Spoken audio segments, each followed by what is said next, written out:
بيبدأ فيلمنا مع ديفيد اللي في الوقت ده كان واقف على راس ابو الهول بياخد بريك وبيستمتع واخر روقان، وبيحكي عن الحاجات المجنونة اللي عملها النهاردة، زي ان هو شرب قهوة في باريس وركب الموج في المالديف ووصل للدور التاني في نهائيات NBA، ولما جه وقت الغدا قرر يجي مصر ام الدنيا، يعني تقريبا كده لف نص العالم في 3-4 ساعات. وعلشان نفهم ازاي ده حصل بنرجع فلاش باك من سنين، وخلينا انا كمروان احكي لك الحكايه. وبنشوف بطلنا وهو صغير في المدرسه عيل انطوائي كده مش بيعرف يتكلم ومفيش حد بيطيقه، وفي الوقت ده كان عنده يا دوبك 15 سنه وعايش في مدينته الصغيره شبه وحيد. امه سابته وهو عنده 5 سنين، وابوه زي ما ديفيد بيقول كده ملوش في الابوه اصلا. يعني بعد ما بيخلص يومه في المدرسه بيقرب من ميلي البنت اللي معجب بيها ونفسه يكلمها. ميلي وقتها كانت بتستعد ان هي تروح، بيقرب ياخد باله ان هي معلقه صور كتير لاماكن مختلفه في دولابها، وبيقول لها ايه ده كله، خيالك سارح ولا ايه؟ وميلي بتبتسم كده وبتقول له ان ده حلمها، بتحلم تسافر وتلف العالم كله، بعدها بتسيبه وبتمشي. ديفيد كان بيحبها من ايام ابتدائي، ودلوقتي في الثانوي اخيرا بيتشجع. وخلال ما الطلبه كانوا مستنيين الاتوبيسات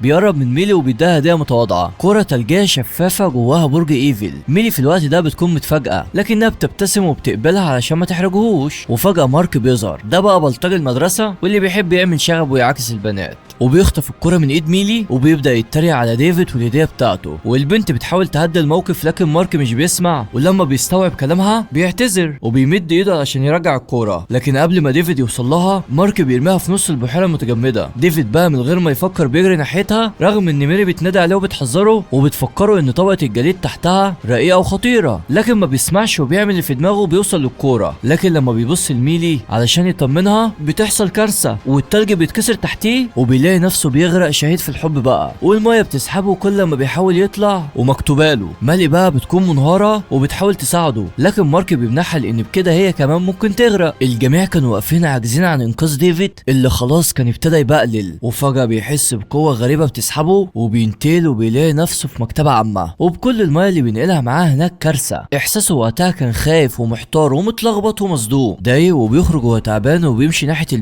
البيت اللي عايش فيه وحيد مع ابوه. ديفيد لما بيدخل البيت ابوه ويليام كان سهران وبيشرب، بيوبخ ديفيد لانه اتاخر جدا لحد ما العشاء برد، وبيساله كان فين كل ده، لكن ديفيد كالعاده ما بيعجبوش طريقته وكالعاده بيتعمد يتجاهله، وتصرفه ده بيغضب ويليام اكتر فبيتعصب وبيمسكه من هدومه، لكن بيلاحظ ان ديفيد كان مبلول. ولما بيساله ايه اللي حصل له، ديفيد بيوضح ان هو دخل في خناقه مع طلاب في المدرسه وبعدها بيروح على اوضته بسرعه صديقي، وبينفض لويليام اللي بيصرخ فيه علشان يجيب ممسحه بيكون عايزه يمسح الميه اللي هو غرق بها الارضيه، لكن ديفيد بيتجاهله وبيقفل عليه باب الاوضه. لكن لحظات ويليام بيجي وبيخبط جامد على الباب وبيتوعده علشان يفتح، ولما بيقدر يكسر الباب ديفيد فجاه بيختفي وبينتقل تاني وبيرجع للمكتبه العامه. بيكون مصدوم ومش فاهم ازاي بيحصل معاه كده، لكن بيقدر يجمع الاحداث وبيفكر وبيستنتج ان هو عنده قدره غريبه على الانتقال الفوري، زي الانتقال الاني كده من مكان للتاني بمجرد ما يفكر في المكان ده. وقتها بيقرر يجرب وبيفضل يفكر في اوضته، واللي بالفعل خلال لحظه بيرجع لها صديقي. ده ايه الجمدان ده يا عم؟ وهناك بيقعد مع نفسه يفكر ويحسبها وبيوصل لنتيجه ان القوه ديت اخيرا هتديله حريته، وبيقرر ان هو يرحل ويبعد عن والده، وبسرعه بيجيب الفلوس اللي محوشها وبيودع المكان وداع نهائي وبيتبخر. في الوقت ده وعلى الجانب الاخر ميلي كانت في بيتها سهرانه وحزينه على ديفيد لانها زي الجميع فاكره ان هو غرق في البحيره. فجاه بتسمع صوت جاي من بره فبتبص من الشباك وبتلاحظ ان المرجحه بتتهز، ولما بتنزل بتلاقي فوقها كره التلج هديه ديفيد اللي غرقت معاه. لحظتها ميلي قلبها بيطمن وبتتاكد ان ديفيد لسه عايش، وبتفضل تنادي عليه بس ديفيد ما بيظهرش. الواد كان نفسه يحكي لميلي عن كل اللي حصل بس كان عارف ان مفيش حد هيصدقه. ومع اول ضوء فجر لليوم التاني ديفيد بيكون ساب مدينته وفي طريقه لمدينه كبيره. بعد ساعات بيوصل لوكاندا على قدها بتكون غاليه وبالعافيه بيدفع يومين، وتاني يوم في البدر كده بيتمشى وبيروح لمكان هادي اهو يكون مع نفسه ويحاول يفهم قوته الجديده شغاله ازاي، وبيفضل اليوم كله يتمرن ازاي يتحكم فيها علشان يستغلها، وبيعمل محاولات كتير لحد ما ذهنه بيصفى وبيركز اكتر واكتر، وبينجح انه ينتقل بسرعه وبامان. ولما بيجي الليل بيرجع اوضته مفرهد لكن مش مش بيعرف ينام. ده بيبتدي يقلب في مجلة فيها صور لأماكن سياحية في دول مختلفة، وبيركز في الصور جامد وبيعصر مخه وبيحاول ينتقل لأي مكان فيهم، لكن بيفشل لحد ما عينه بتقع على مبنى امباير ستيت، وبيفتكر ازاي كان بيروحوا مع مامته زمان. وفجأة ديفيد بيختفي من مكانه وبينتقل لمبنى امباير ستيت اللي في بلد تانية اصلا، وكان قافل في الوقت ده بسبب الرياح. ولحظتها بيفهم ان هو بيقدر ينتقل بس للاماكن اللي راحها قبل كده. وهنا الفكرة بتكتمل، واول مكان بيقرر يروحه هو اكبر بنك في المدينة. عايزين نشبرق نفسنا بقى. وفي اليوم التاني بيقرب من البنك المستهدف، وبيستأذن الحارس ان هو مزنوق وعايز يستخدم حمام العملاء، والحارس بيتردد بس في الاخر بيوافق، لكن بيروح معاه. ديفيد كان كل هدفه ان هو يبص على الخزنة الكبيرة وهو معدي، وبينجح وبيحفظ تفاصيلها. وعلى اخر اليوم بيرجع لاوضته، بيلبس وبيجهز شنطته، وفي لحظة بينتقل لجوه الخزنة. وفي اللحظة التاريخية ديت بس بيفهم ديفيد ان هو محتاج شنطة اكبر، وبينتقل للأوضة بيفضي اللي معاه، وبيفكر ياخد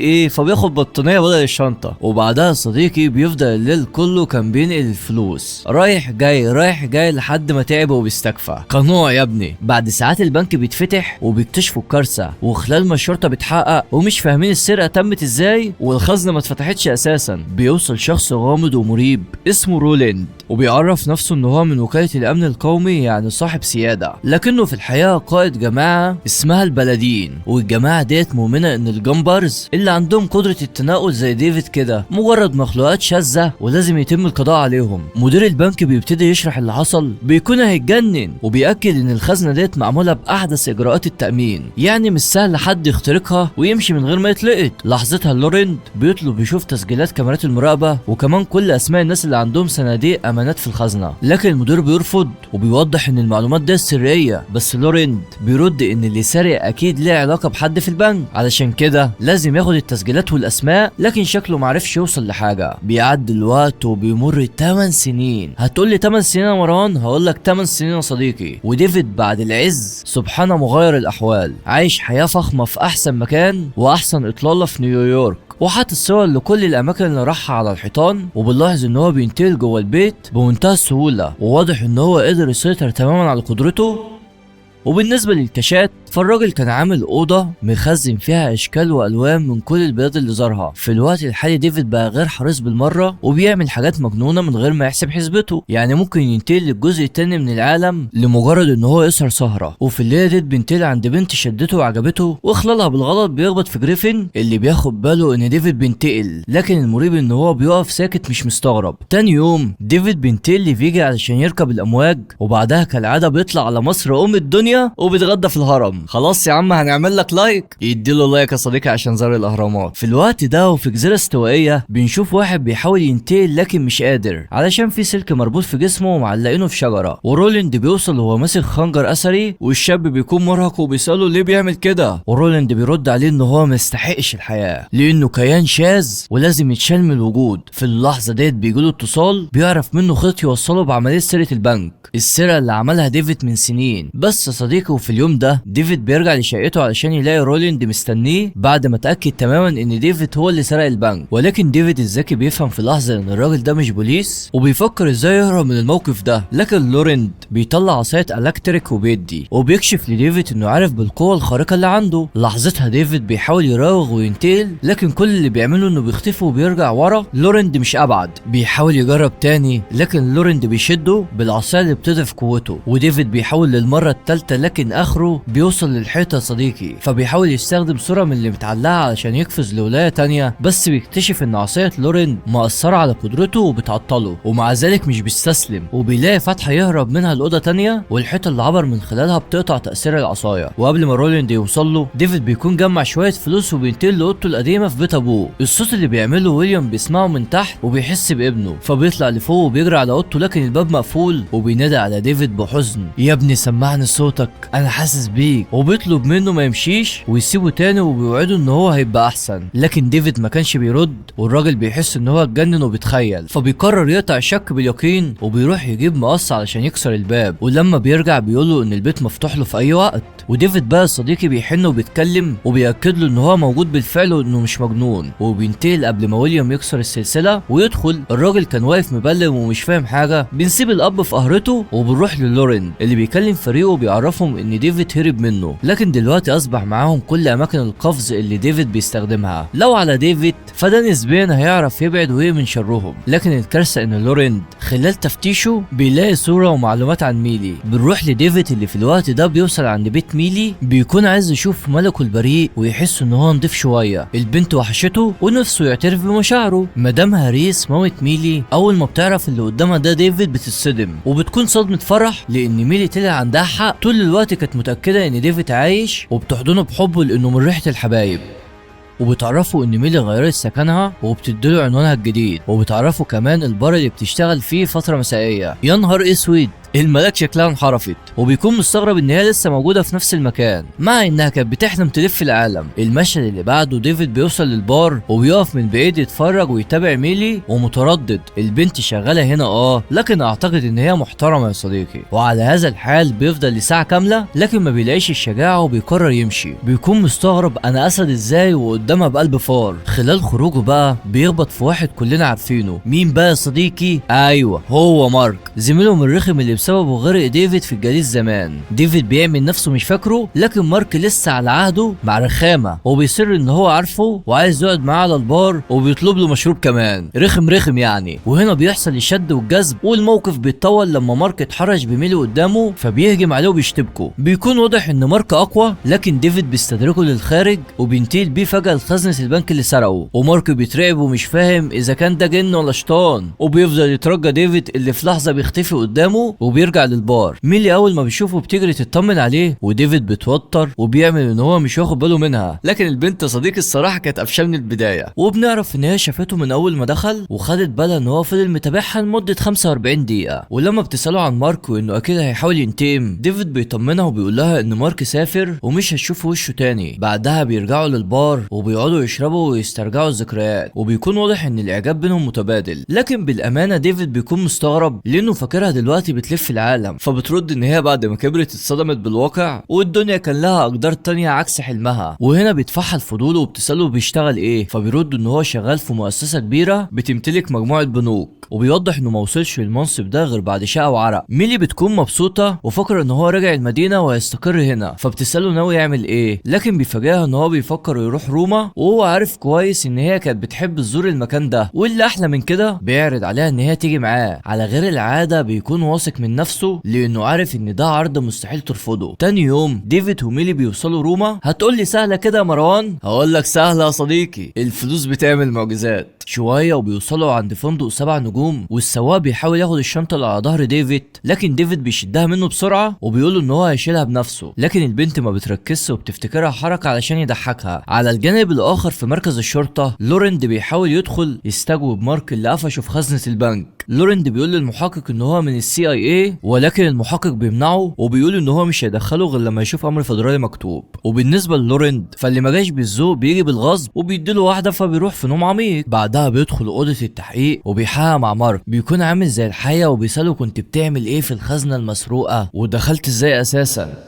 مارك في الاول كان خايف يتكلم لانه عارف انهم هيفتكروه بيخرف، خاصه ان الضابط اللي قبله ما صدقهوش. لكن لما بيشوف ان رولاند مهتم يسمع بيبتدي يحكي له كل اللي يعرفه واللي ما يعرفوش عن ديفيد وميلي. وخلال خروج لورند من القسم بيتصل بفريقه وبيقول لهم انه لها خيط يوصله، وبيعرفهم ان هي دلوقتي موجوده في روما اللي هي ميلي يعني، والاكد ان ديفيد معاها. بنرجع للفندق الفخم وحياه الملوك. ميلي بتبتدي تشك في اسلوب حياه ديفيد، بتقول له ان هي مش مقتنعه ابدا ان هو شغال في البنوك، لكن ديفيد بيبص في عينيها وبيصر ان هو مش بيكذب. شويه وبنشوفهم خارجين متشيكين اخر اجاها وبيتعشوا في مطعم فخم وبيستمتعوا بوقتهم. بعدين بيبتدوا يتمشوا لحد مبنى اثري بقاله يجي 2000 سنه بس، وده المكان اللي ميلي طول عمرها بتحلم تزوره. ما بتكونش مصدقه نفسها. في الوقت ده وعلى مرمى البصر بنشوف جريفن واقف بيراقبهم وشايف ان ديفيد غبي وبيدخل نفسه في مشاكل كبيره. ولما بيوصلوا للبوابه الحرس بيوقفوهم وبيعرفوهم ان المكان ده بيقفل بدري بدري، وديفيد بيحاول يقنعهم يسمح لهم يدخلوا على الاقل دقيقتين، وبيعرض عليهم فلوس لكن الحرس بيرفضوا. وخلال ما ميلي لسه واقفه قدام البوابه بتتفرج، ديفيد بيلف بسرعه وبينتقل للداخل. ده ايه الجمدان ده يا عم؟ وميلي بتتفاجئ ان هو بيفتح لها الباب،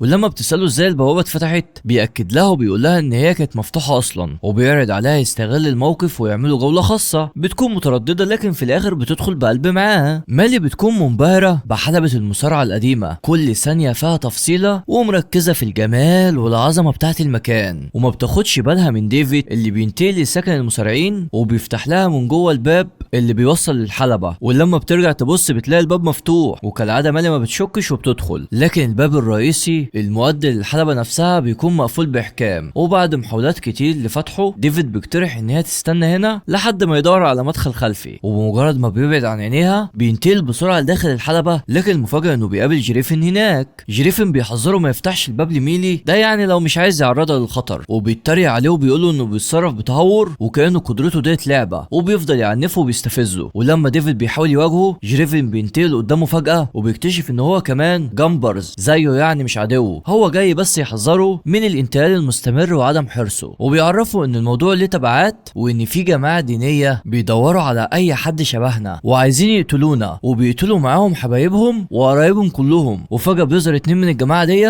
مجهزين باسلحه خاصه وبيهجموا عليهم، وهنا جريفن بيتعامل معاهم بسهوله وبيكون محترف اكتر من ديفيد نفسه. لكن الصوت العالي بيجذب واحده من الموظفين اللي بتبلغ الشرطه فورا. لحظتها جريفن بيقرر يهرب وينتقل، وديفيد بيشوف ماده غريبه من اثر القفزه بيقدر من خلالها يروح من خلالها ورا جريفن، والاثر بيسحب ديفيد وبيوصله لمخبأ جريفن اللي بيكون وسط صحراء معزوله. ما اقولكش بقى على صدمه جريفن لما بيشوف ديفيد في المخبأ، وبيتعصب وبيطلب منه يمشي فورا، وبيقول له امشي من هنا، انت مش المفروض تكون هنا اساسا. المهم دلوقتي انه يلحق ميلي قبل ما يوصلوا لها، وديفيد بيقتنع وبينتقل وبيرجع للمبنى، وبيروح لميلي اللي كانت واقفه مستنياه وقلقانه، واللي بيقلها اكتر ان ديفيد ما بيكونش طبيعي، وبيسحبها من ايديها بسرعه وبيطلعوا لبره. وكل ما بتحاول تساله ما بيردش، وبيقول لها اشرح لك بعدين. واول ما بيخرجوا بيلاقوا الشرطه في انتظارهم، والموظفه بتتعرف على ديفيد وبتقول ان هو ده اللي شافته، وبيقبضوا عليه. وخلال ما بيتم اعتقاله بيحاول يقنع ميلي ان هي ترجع للفندق، لكن ميلي بترفض تسيبه وبتروح ورا عربيه الشرطه. شويه وفي الاسم بيبدا التحقيق، والظابط بيتهم ديفيد بانه ورا كل الفوضى اللي حصلت في المبنى، لكن ديفيد بكل هدوء بينكر الكلام ده. وقبل ما يكمل الاسئله بيدخل ظابط تاني بيبلغ ان القاضي وصل، وهنا الظابط المسؤول بيعرف ديفيد انهم هيحتفظوا بجواز سفره، وكده كده مش هيحتاجوه في المكان اللي رايحين له. وهنا بتحصل حاجه غريبه قوي، بمجرد خروج الظابط من الاوضه بتدخل واحده ما يعرفهاش وبتفكه، وبتقول له قدامك 30 ثانيه تلحق تهرب قبل وصول الجماعه. هنا بيكتشف ديفيد ان الست ديت تبقى والدته ماري اللي هربت وسابتهم وهو طفل. بينادي عليها وبيحاول يتكلم لكنها بتتجاهل توسلاته، وبتقول له انه لازم يسيب مالي لانها في خطر بسببه، وبتخرج بسرعه من غير سلام. ولما بيحاول ديفيد يلحقها واحد من الضباط بيهجم عليه، وفي لحظه رد فعل بيقفز ديفيد بالظبط لفوق تمثال ابو الهول. ده ايه الجمدان ده يا عم؟ هناك بيكتفه وبيسيبه وبيرجع لميلي اللي مستنيه في الاسم، وبيتحرك بيها وبيخرجوا من المكان. ولما بتساله بيقول لها ان الشرطه هم اللي خرجوه، وعلى طول بيركبوا تاكسي وبيرجعوا بسرعه للفندق علشان تاني يوم نشوفهم في المطار. هناك بيدي تذكره السفر ديفيد لميلي، وبيعرفها ان هي هتسافر لوحدها لحد ما يخلص من المشاكل اللي هو عنده، لكنها بترفض تاخدها وبتطلب الحقيقه وايه هو اللي مخبيه. وبتبدا بسؤال بسيط لكنه مهم، الشنطه اللي انت مهتم بيها قوي ديت فيها ايه؟ لحظتها بيفتح ديفيد الشنطه بهدوء، مجرد فتحه صغيره بتكشف رزم الفلوس اللي مكتومه جواها، وميلي بتتجمد في مكانها وبتساله جبت الفلوس ديت كلها منين يا عم؟ لكن ديفيد بيختار الصراحه وبيقول لها ان هو مش عايز يكذب عليها وانه لازم يمشي فورا. ومالي يا حرام من الصدمه بتنطقش، بتاخد التذكره وبتكمل طريقها لجوازات السفر، وديفيد بيلف ظهره وبيمشي بعيد. في الناحيه التانيه لورند بيجيله اتصال من فريقه بيعرفوا انه ديفيد فلت منهم للمره الثالثه، لكن بيطلب منهم الاستمراريه في المطارده وبيقرروا يغيروا الخطه. بيقفل الخط وبيركن عربيته قدام بيت ويليام والد ديفيد، بيدخل وبيعرفه بنفسه على انه موظف من مصلحه الضرايب، لكن في وسط الكلام بيساله عن اخر مره شاف ابنه، وويليام بكل بساطه بيقول ان هو ما شافوش بقاله 8 سنين. ولما بيساله عن صحابه بيوضح الاب ان ديفيد عمره ما كان ليه اصحاب. خلال ده لورند كان بيتمشى جوه البيت وبعينه الخبيره بيلقط الصوره على الرف، الصوره بتكون لماري والده ديفيد، ومن ملامح وش لورند بيكون واضح ان هو يعرفها كويس وما تعرفش ليه بالظاهر بالعكس، وبيسال ويليام مين دي، ولما ويليام رد ان هي مراته الصوره الكامله بدات تكتمل في عقل لورند. هنا واخيرا ويليام بيشوف الشك ان لورند مش موظف ضرايب، وبيطلب منه يخرج من البيت وينهي الزياره. لحظتها بيدرك لورند ان ويليام مش هيساعده، فبيقرر ينهي الموضوع بطريقته وبيهاجمه. وفي نفس الوقت في مخبأ جيريفين بيبقى قاعد بيلعب بلاي ستيشن ومنسجم، لكن ديفيد بيظهر فجأة متوتر ومضطرب، بيكون ملح وبيطلب منه يعرفه اكتر عن الجماعة اللي عايزة تقتله.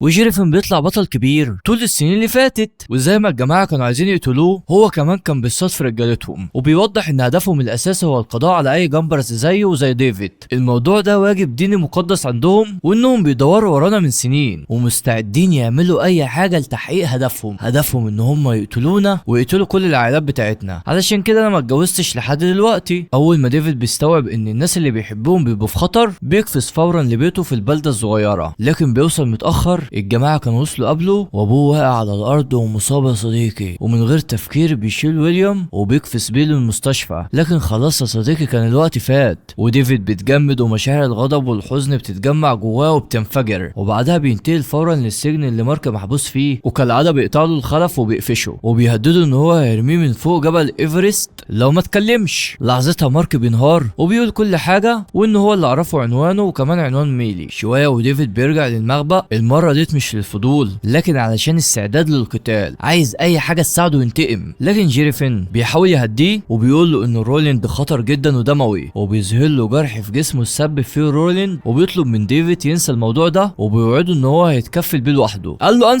انسى مين؟ طب بقول لك يا صاحبي ما تيجي نتحد سوا وساعتها هنكون اقوى وهنهزمه. لكن جيريفين بيرفض وبيسيبه وبيمشي، ولان ديفيد ما بيعرفش يستسلم بيدخل ورا جيريفين لحد شوارع طوكيو، وهناك بيتعلم حركه جديده من قدرات جيريفين، وبيكتشف ان هو بيقدر يقفز من هو عنده 5 سنين. انا عايزك تجربها يا صديقي، يمكن تحاول وتنفع معاك، ولو نفعت بقول لي في التعليقات. الليل بيعدي ومع اول ضوء فجر ديفيد بيقول انهم لازم يلحقوا طياره ميلي لما تنزل، وبيعرض عليه اخر فرصه للاتحاد، لان مهما كانت النتيجه يا ينقذ ميلي او يفشل وتنتهي كل حاجه. ولحظتها جيريفين بيبتسم وبيختفي وبينتقل للمطار، وديفيد بيلحقه، لكن بيتفاجئوا ان طياره ميلي وصلت من ساعه، وجيريفين بيقول له يدور عليها ولو لقيتها قابلني في المخبأ، وبيتحرك هو علشان يجهز معداته. اما ديفيد فبيروح فورا للبار اللي ميلي بتشتغل فيه، لكن زميلتها بتقول له ان هي ما تعرفش اي حاجه ابدا عنها وما شافتهاش من يوم ما سافرت معاها. لكن الصدمه لما بتقول له ان في حد قبلك بدقايق جه وسال عليها، ولما بيعرف ان هو عجوز اسود شعره ابيض بيتاكد ان هو لورين. فبيخرج ديفيد بسرعه وهو مش عارف يتصرف ازاي، بيبص حواليه في الشوارع وبيحاول يلاقي اي اثر لابن الهرمه ده، وبيقفز لشقه ميلي، ولحسن الحظ بيلاقيها بخير. لكن ميلي نفسها بتتخض منه وبتستغرب ازاي دخل شقتها من غير ما تفتح له. بيحاول يقنعها تتحرك معاه بسرعه ويشرح لها بعدين، لكن بتقول له ولا بعدين ولا قبلين، انا زهقت كفايه كده اصرار وكده. بتفتح له الباب وبتقول له يلا من غير ما ترد، لكن اول ما ديفيد بيبص من فتحه الباب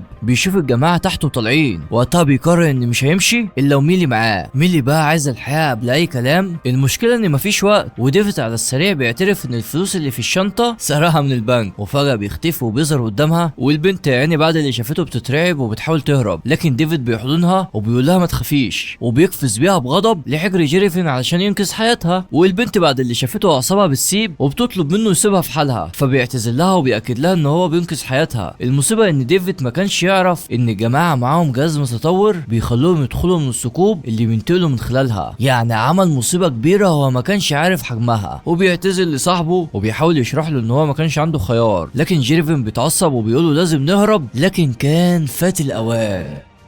وقتها لورند وشريكه بيستخدموا الجهاز وبيوصلوا للمخبأ، وديفيد وجيريفين بيستخبوا بين الركام. وخلال ده ديفيد من مكانه بيشوف صور ومقالات عن امه متعلقه على لوحه عند جيريفين، وفي اللحظه ديت بيفهم الحقيقه، وهي ان امه واحده من كبار الجماعه. الصدمه بقى بتاخده وحركته بتلفت انتباه لورند اللي بيضربه بالسلك الكهربائي وبيثبته في الحيطه، وبيضعف حركته علشان ما يقدرش يقفز، وبيخرج سكه مخصصه وعلى وشك ان هو يقتله، لكن جيريفين بيظهر وبيهجم عليه ببندقية النار اللي بتولع في المكان. وفي الوقت ده ميلي بترجع للمخبأ وبتلاقي ديفيد متعلق على الحيطة وبيحذرها تهرب لكنها ما بتسمعش، وجيريفين بيدوم دفعة نار تانية بتهدف لورند ورجالته للثقب وبترجعهم لشقة ميلي المتدمرة. ده كمان بيقفز وراهم وبيدخل في قتال شرس مع لورند. في الوقت ده في المخبأ ميلي بتفك ديفيد وبتساعده ينزل، وبتترجاه يرجعها بيتها ويسيبها في حالها، وديفيد بيوافق وما بيكونش عايزها غير سعيدة. لكن فجأة جيريفين بيرجع وبيقول ان هو فخ لورند هناك، وبيبوظ لهم الجهاز اللي بينتقلوا بيه، لكن فجأة السلك بيطير من الثقب وبيمسك ميلي وبيشفطها لجوه، وديفيد وجيرفين بيصدموا ومش فاهمين لورند عملها ازاي. بنطيل بينا المشهد وبنشوف لورند اللي بيربط ميلي وبيجهزها كطعم، ومتأكد ان ديفيد وجيرمين هيجوا علشانها. بنرجع للمخبأ وجيرمين بيبتدي يحضر قنبلة، خطة واضحة وصريحة، بيكون ناوي يبعت القنبلة ويفجر شقة ميلي، وبكده هيخلص على كل الجماعة اللي هناك ومنهم راس الحية لورند. وبيعرف ان لورند زمان قتل ابوه وجه الوقت ينتقم. العيب بقى ان ميلي معاهم وهتروح ضحية، علشان كده ديفيد بيرفض وبيحاول يقنع جريفن يبطل جنان، لكن جريفن كان مصمم يا صديقي وبيقول له احيانا لازم نضحي الهدف اسمى. وهنا بقى ديفيد بيخطف جهاز التفجير من ايد جريفن وبيهرب، لكن جريفن وراه وبتبتدي المطاردة والقفز من روما لمصر للمدن تانية كتير ما تعدش، لحد ما بيروحوا لطوكيو ومنها على مبنى امباير ستيت. دولت بيقطعوه يا صديقي، والهدف من الفرهدة ديت انهم يتخانقوا على جهاز التفجير، لحد ما المطاردة بترموهم في الشاشان وسط حرب مشتعلة، وهناك ديفيد بيثبته بين اسلاك ضغط عالي وبيمنعه من القفز والحركة. كل ما يحاول يقفز الكهرباء بتضعفه اكتر. لحظتها جريفن بيهدي الجو وبيترجاه يحرره، وبيوعده انه هيتعاون معاه وهيحرر ميلي، وبيعرفوا ان عددهم هناك كبير، وبيقولوا لو رحت لوحدك مش هتخرج من هناك حي ولا هتقدر تنقذها. لكن ديفيد كان خلاص اخد القرار وبيتحرك لوحده وبيفصل جهاز التفجير وبيقفز فورا لشقة ميلي. لكن اول ما بيدخل وبيحاول يحرر ميلي بيكون للاسف وقع في فخ لورند اللي بيربطه بسلك الكهرباء وبيشل حركته. وخلال ده ديفيد كان بيحاول يقفز بالقوه، لكن القفزه بتتردد وبتنفجر في المكان اللي بيبتدي يتشق والحيطان تقع. لورند وسط الفوضى بيبص لديفيد وبيقول له القوه ديت مش ليك، ديت جات لك غلطه والمفروض تبقى للاله بس مش للبشر، وبيبتدي يخرج السكينه علشان يقتله. لحظات فارقه ومالي بتبص لديفيد بعين مليانه دموع وبتقول له انا اسفه على كل كلمه قلتها وان هي بتحبه. ديفيد بقى صديقي بيسمع الكلام ده وتحس ان هو اخد جرعة طاقة، الحب اللي جواه لميلي هو اللي بيحركه، وبيبتدي يستعد علشان يعمل قفزة جديدة، والمرة ديت مربوط والوضع مستحيل. مفيش حد في فصيلته قدر ان هو يقفز في الوضعية ديت قبل كده. ديفيد بقى بيصعبها على نفسه، وبدل ما يقفز لوحده بيمسك جزء كامل من شقة ميلي وفي لحظات بيقلعها من جذورها وهو بيقفز بيها. ده ايه العظمة دي يا عم؟ ومش اي قفزة، ده بيخرج بيها لقلب البحيرة اللي في مدينتهم. وبنشوف كل اللي كانوا في الشقة بيبقللوا منهم ميلي وديفيد اللي بيعملوا قفزة تانية وبينتقلوا المكتبة العامة، ولحد كده فكتر خيره، وبسبب المجهود اللي عمله بيفقد الوعي، وميلي بتفضل تحاول لحد ما بتفوقه ويا ريته ما فاق. الصادم ان لورند لسه عايش وبيهجم من جديد، وبسرعة ديفيد بياخد مالي وبينقلها الممر تاني في المكتبة وبيطلب منها ما تتحركش من هنا مهما حصل. وهنا لورند بيبص له بدهشة وبيقول له انا منبهر بكمية القوة اللي عندك ديت يا ابني. لكن ديفيد اللي جاب اخره بيهجم على لورند وبيقفز بيه مرة واحدة وبينقله الكهف في قلب الصحراء الكبرى، وبيقول له احمد ربنا ان انا شخص طيب، كان ممكن ارميك في بركان او ابعتك لاسماك قرش او احطك على برج ايفل. وبيسيبه وبيمشي وورينا تخرج من هنا ازاي بقى. بعد ايام ديفيد بيتبع اثر امه لحد منطقة تلجية بعيدة وبيوصل للبيت وبيخبط على الباب، فبتفتح له بنوتة كده بالمفهومية كده بنفهم ان هي اخته لكن من اب تاني، وبتنادي ماري بماما. لحظات وبتخرج ماري وبتصدم لما بتشوف ديفيد، فبتبعت البت لجوه وبتواجهه بحدية وبتقول له ما كانش المفروض تيجي هنا يا بيه. لكن ديفيد بيقول لها كان صعب اوصل لك، بس كنت لازم اتاكد انك واحدة من الجماعة اللي بيقتلونا. وماري ما بتنكرش وبتبص لديفيد وبتاكد له الحقيقة وبتعرفه ان هي اضطرت تهرب علشان ما يقتلهاش، وبنعرف انه قفز اول مرة وهو عنده 5 سنين. وبتقول له ان في الوقت ده كان قدامها اختيارين بس، يا اما تنهي حياته يا اما تسيبه وتختفي. يعني اختارت الاختفاء مش خوفا منه لكن حماية ليه، وبتطلب منه يمشي حالا وما يرجعش تاني ابدا. وفي الاخر الام بتحضنه يا صديقي وبتتمنى له الحظ الحلو، وديفيد بيكون متأثر وحاسس بحزنها وحسرتها في نفس الوقت، ولكن على اي حال بيضطر يودعها ويرجع لميلي اللي هي مستنياه وبترتجف من البرد، فبيمسك ايدها بحب كده يا صديقي وبيتحركوا في طريقهم لمكان دافي. وبكده تكون رفعت الجلسة. يا ريت نوصل الفيديو ده ل 3000 لايك، ده احنا جيش 300,000 مشترك حرفيا. وقول لي كل اللي نفسك فيه في التعليقات لان انا بقرا تعليق وبرد عليه. بتحب الاكشن هتلاقي، بتحب التشويق والغموض موجود عندنا، بتحب الرومانسيه برضه موجود، فاللي جاي كتير. ما تنساش انك تخش على القناه وتشوف كل اللي فات، لانك صدقني كل اللي هتشوفه فوق العظمه، وتكون على استعداد وتفعل زر الجرس وتستنى الجديد. وانا متاكد ان الفيديو اللي هيظهر قدامك ده قصته تعجبك. وبس كده، سلام.